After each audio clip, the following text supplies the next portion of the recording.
Start. Assalamu alaikum everyone. This is Fraz Ahmed and I welcome you all to NS Competitive Hub where we are going on with our philosophy lecture. तो आज जो next philosopher है हमारा that is John Locke. John Locke को समझने के लिए उसकी जो कंटेम्प्रेरी टाइम्स की हिस्ट्री है उसको समझना बहुत ज़रूरी है. जॉन लॉक जब पैदा हुआ तो उससे पहले जो फिलोसफर थे वो काम कर रहे थे रैशनलिज्म के ऊपर. और हमने जब अपनी फिलोसफी स्टार्ट की थी हमने कहा था epistemology theory of knowledge has two types. Number one it's empiricism, number two it's rationalism. हमने रैशनलिज्म तो देख लिया क्या होता है, ठीक है. रैशनलिज्म क्या होता है कि हमारी जो वर्ल्ड है, world of senses, it's not the real world.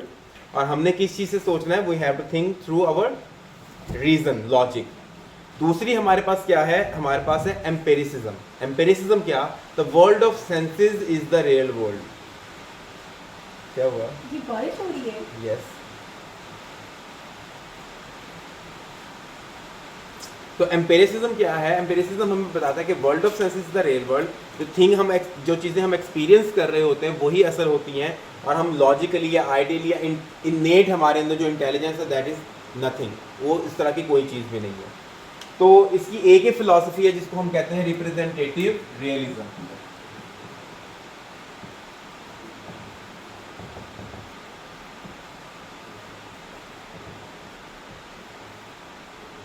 John Locke जो है he belong to middle class family, लेकिन बहुत पढ़ा लिखा था. फिर इसकी पॉलिटिकल जो एडवेंचर्स हैं और इसके जो फिलोसफिकल एडवेंचर्स हैं वो बहुत मज़े के हैं. बिकॉज उसी टाइम के अंदर हॉब्स भी मौजूद था. हॉब्स ने जो है वो killing of the king Charles one देखी. और ये उस टाइम छोटा था, पढ़ाई कर रहा था. हॉब्स ने लेवायथन लिख दी. ये भी चलता रहा, साथ साथ अपने काम करता रहा फिलोसफी के ऊपर, ठीक है. लेकिन ज़्यादातर इसका काम था इसका पॉलिटिकल फिलोसफी के ऊपर. फिर क्या वक्त आया कि इसने देखा रेवोल्यूशन कौन सा, ग्लोरियस रेवोल्यूशन 1688 का, जो कि पीसफुल रेवोल्यूशन भी कहते हैं उसको, ब्लडलेस रेवोल्यूशन भी कहते हैं. और उसके बाद इसने अपने आप को टोटल शिफ्ट कर लिया टूवर्ड्स द फिलोसफी. और इसने निगेट किया कॉन्सेप्ट को, कौन सा, जो इसके बिल्कुल इमीडिएट आया था, पहले आया था रैशनलिज्म को. इसने रैशनलिज्म को निगेट किया and he is the proponent of your empiricism. तो हमारे जो सिलेबस है उसमें दो फिलोसफर्स हमारे हैं रैशनलिज्म के. Number one Descartes, number two Spinoza. और तीन हमारे फिलोसफर्स हैं एम्पेरिसिज्म के. Number one is John Locke, number two Berkeley, number three is Hume. जो हमने ह्यूम और बर्कले का इंशाअल्लाह वाइंड अप करेंगे. तो बर्कले और ह्यूम जो है वो हमारे एम्पेरिसिज्म के ऊपर है.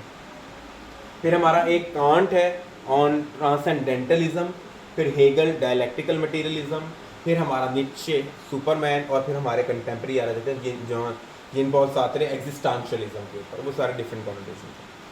तो यहाँ पे जॉन लॉक ने जो काम किया, इसका जो सबसे मेजर वर्क था जिसने इसकी डोमेन और फिलोसफी की डोमेन बहुत ही रैशनली चेंज की, वो था an essay concerning human understanding.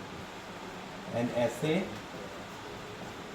Concerning human understanding 1690 revolution के बाद इसने ये बुक लिखी. इसी के साथ ही civil government, two treatises on civil government भी इसने लिखी थी, लेकिन वो पॉलिटिकल साइंस की फिलॉसफी है, that is not of any concern over here. यहाँ पे हम पढ़ेंगे एम्पेरिसिज्म को. एम्पेरिसिज्म के अंदर मैंने अभी आपको बताया कि एक ही फिलॉसफी जो हमारे सिलेबस के अंदर है, इसकी थ्योरी ऑफ नॉलेज भी है, इसकी प्राइमरी एंड सेकेंडरी क्वालिटीज़ भी हैं, इसका सिंपल आइडिया और कम्प्लेक्स आइडिया की फिलॉसफीज भी है. लेकिन यहाँ पे हमने क्या पढ़ना है, सिर्फ और सिर्फ रिप्रेजेंटेटिव रियलिज्म. इसको कॉन्सेप्चुअली समझ लो और तो फिर बाद में हेडिंग्स लिखवा देता हूँ. कंसेप्ट क्या है, एक हमारे पास जिस तरह हम बात करते हैं right wing parties and left wing parties, इस तरह हमारे अंदर जो फिलॉसफी है, फिलॉसफी में एक तरफ आइडियलिस्ट होता है और एक तरफ होता है क्या, रियलिस्ट. रियलिस्ट मतलब जो सेंसेस हैं हमारे पास वही हमें असल लाइफ एक्सपीरियंस देती हैं और कोई नहीं दे सकता. आइडियलिस्ट क्या कि सेंसेस हमें कोई एक्सपीरियंस नहीं दे सकती, हमें एक्सपीरियंस देने वाली चीज़ कौन सी है, हमारी इंटेलेक्ट. और यहाँ पर आपका फॉल करता है आपका रिप्रेजेंटेटिव रियलिज्म, कि रियलिज्म है लेकिन वो क्या है, रिप्रेजेंटेटिव है. क्योंकि ये बात करते हैं, ये जो रियलिस्ट है ये बात करते हैं कि असलियत क्या है. मेरे सामने अगर ये वाइट बोर्ड का मार्कर पड़ा है तो ये पड़ा है, नहीं पड़ा तो ये एग्जिस्ट नहीं करता. आइडियलिस्ट कहते हैं कि ये मार्कर एग्जिस्ट कर सकता है क्योंकि इसकी एक एग्जिस्टेंस है। दुनिया में बहुत सी ऐसी चीजें हैं जिनकी एग्जिस्टेंस है, हमें नहीं पता लेकिन वो एग्जिस्ट करती हैं। आपको नहीं पता होने से वो एग्जिस्ट करना नहीं छोड़ सकती। तो यहाँ पे भी हम यही बात करते हैं कि ये ना आइडियलिस्ट था ना रियलिस्ट था, ये था रिप्रेजेंटेटिव रियलिस्ट। मतलब कि इसने वर्चुअल रियलिटी का कॉन्सेप्ट दिया। कौन सा कॉन्सेप्ट दिया? वर्चुअल रियलिटी का। अब ये वर्चुअल रियलिटी के कॉन्सेप्ट के अंदर हमें दो चीजें के जरिए बताता है। नंबर 1 हमारी होती हैं कुछ प्राइमरी क्वालिटीज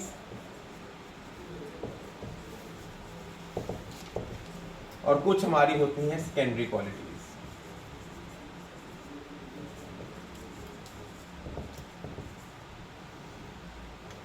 रिप्रेजेंटेटिव रियलिज्म मतलब कि वो रियलिज्म जो कि रिप्रेजेंटेटिव हो, असल में ना हो, because he is in the mid way between the idealism and realism. तो वो बात जो असल हो लेकिन हमारे सामने हो, तो जो चीज़ हमारे सामने होगी हम कहेंगे कि ये रियलिज्म के अंदर है, लेकिन ये रिप्रेजेंटेशन है किसी एक स्पेसिफिक चीज़ की। हो सकता है वही चीज़ हमारे पास कहीं और दुनिया में मौजूद हो, लेकिन अगर वो हमारे सामने नहीं है तो हम कहेंगे it's not existing in the virtual reality. Virtual reality के अंदर ये बात करता है कि यहाँ पे दो चीजें हैं, एक है आपका ह्यूमन बीइंग और दूसरी तरफ है आपकी वर्ल्ड यानी कि दुनिया। ठीक है, अब इस इंसान की अक्ल बूझ के दरमियान और इस दुनिया की अक्ल बूझ के दरमियान एक हमारे पास रियलिटी एग्जिस्ट करती है, बहुत सी चीजें बीच में हैं, इसको ये कहता था दिस इज वर्चुअल रियलिटी। इंसान को दुनिया के बारे में समझने के लिए, सोचने के लिए, जानने के लिए कुछ चीजों की दरकार है। ये वो जगह है जहां पे worldly things and human being interact. ये जगह है जहां पे हम कहते हैं इट्स वर्चुअल रियलिटी। ठीक है, कि हम एक चीज को सोच सकते हैं, सोचने के बाद हम उसके ऊपर उसको रियलिटी में भी कन्वर्ट कर सकते हैं, लेकिन उसका होना जरूरी है। फॉर एग्जाम्पल, मैं अपने जहन के अंदर एक मरमेड का सोच सकता हूं कि एक मरमेड है, फीमेल फिश, मैंने सोच लिया। ठीक है, it's a representation. It's a representation of what? It's a representation of two ideas. एक आइडिया मेरे जहन में किस चीज का? फीमेल का। दूसरा आइडिया मेरे जहन में है फिश का। मैंने उन दो आइडियाज को कंबाइन किया और मेरे लिए आ गई रिप्रेजेंटेटिव रियलिज्म। फिश रियल चीज है, फीमेल रियल चीज है। जब दोनों रियल चीज है मैंने उनको कंबाइन किया, रिप्रेजेंटेटिव रियलिज्म, वो मेरे लिए रिप्रेजेंटेटिव बन गई। उसके बाद ये कहता है कि जितनी भी चीजें हमारे सामने मौजूद हैं, दीज आर द रिप्रेजेंटेशन। ये जो मार्कर है, बोर्ड मार्कर, ये किस चीज की रिप्रेजेंटेशन है? प्लास्टिक की, अंदर इसके इंक है उसकी, फोम है इसके अंदर उस चीज की। ये तीन चीजों को मैंने कंबाइन करके, तीन आइडियाज को कंबाइन करके मैंने एक चीज बना दी, तो इट्स रिप्रेजेंटेटिव। रियली तो है, बस रिप्रेजेंटेशन किस चीज की है? तीन आइडियाज की। तो यही उसका रिप्रेजेंटेटिव रियलिज्म का कॉन्सेप्ट है कि हर चीज हमारे सामने जो मौजूद है, it's the combination of ideas. वो आइडियाज सिंपल भी हो सकते हैं, वो आइडियाज कॉम्प्लेक्स भी हो सकते हैं। जब हम एक से ज्यादा आइडियाज को आपस में मिलाएंगे और हमारे सामने एक चीज बनेगी जो कि रियलिस्टिकली एग्जिस्ट करते हैं, दिस इज रिप्रेजेंटेटिव रियलिज्म। क्योंकि अब मैं इसको हाथ लगा रहा हूं, मैं कह रहा हूं मैं बोर्ड मार्कर को हाथ लगा रहा हूं। आई एम नॉट सेइंग कि मैं एक प्लास्टिक को हाथ लगा रहा हूं, आई एम नॉट सेइंग कि मैं इंक को हाथ लगा रहा हूं, आई एम नॉट सेइंग कि मैं एक फोम को हाथ लगा रहा हूं। आई एम सेइंग व्हाट, कि मैं एक मार्कर को हाथ लगा रहा हूं। ये मार्कर क्या है? It's a representation. Representation of what? Three things, plastic, foam, ink. ठीक हो गया। यहीं पे हम बात करते हैं प्राइमरी क्वालिटीज की और सेकेंडरी क्वालिटीज की। प्राइमरी क्वालिटीज क्या होती हैं बच्चों? जिनको हम टेंजिबल कह लो, जो कि टेंजिबल होती हैं, और सेकेंडरी जो अनटेंजिबल हो। ठीक है, इंटेंजिबल होता है, अनटेंजिबल होता है, इंटेंजिबल, अनटेंजिबल। अब टेंजिबल क्या है? I think of a tree, मैं कहता हूं एक दरख्त है। दरख्त की क्या क्वालिटीज होती हैं? ग्रीन होता है, वुड होती है उसके पास। चलो लिख लेते हैं। ग्रीन होता है और वुड होती है, वुड और लीव्स और फ्रूट्स, ब्रांचेस और सॉइल भी होती है, मिट्टी जिसके ऊपर खड़ा होता है, सॉइल, रूट्स। ठीक है, ये सारी क्वालिटीज हैं। अब इसमें से जो है ये वाली क्वालिटीज, ये सारी क्वालिटीज, इनको आप टच कर सकते हो? क्या कर सकते हैं? टच कर सकते हो ना, टेंजिबल है ये। तो ये कौन सी क्वालिटीज हो गई? टेंजिबल प्राइमरी, प्राइमरी ये होगी प्राइमरी क्वालिटीज। वो क्वालिटीज जो नॉन टेंजेबल है, एक फ्रेगनेंस भी होती है दरख्त की, दरख्त की नहीं फूल की होती है, दरख्त की भी होती है, गीली मिट्टी की होती है वो शायद। दरख्त की भी होती है, ठीक है। इसके आगे आपके बुझ ठीक है, बंद हो गया।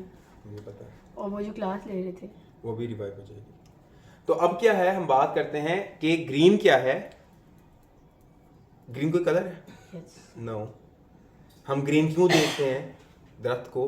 कौन क्योंकि से जो eyes क्रोलोफिल है हाँ। वो ग्रीन को एब्जॉर्ब करके, ठीक है, बाकियों को एब्जॉर्ब करके ग्रीन को रिफ्लेक्ट कर रही होती है, तो हम ग्रीन कलर देखते हैं। ग्रीन कोई चीज़ तो नहीं है ना।